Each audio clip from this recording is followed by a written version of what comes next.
Let's look at how we subtract mixed numbers from mixed numbers. The first thing we're going to do is subtract our wholes.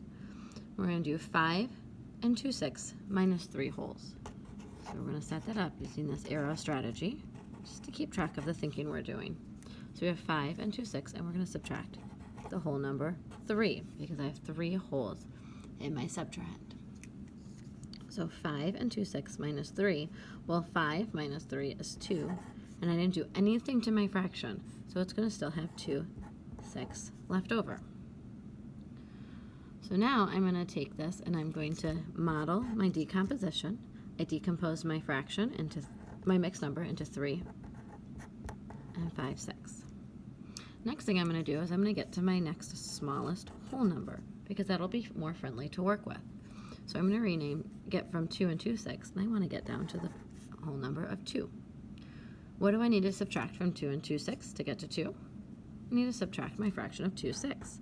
So I can decompose my 5/6 into 2/6, and I'll have 3/6 left over. Because 2/6 and 3/6, 2/6 plus 3/6 equals 5/6.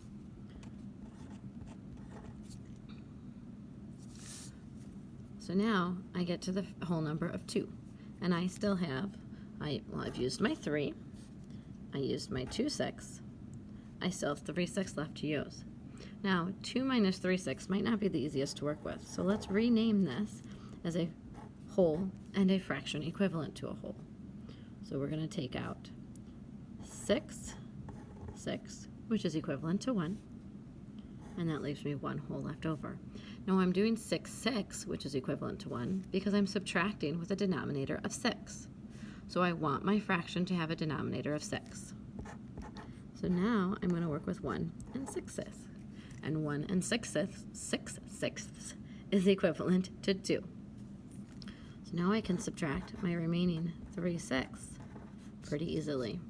I'm going to not change my whole, so I've got 1, and 6/6 minus 3/6 is 3/6. So I get to my answer of 1 and 3/6.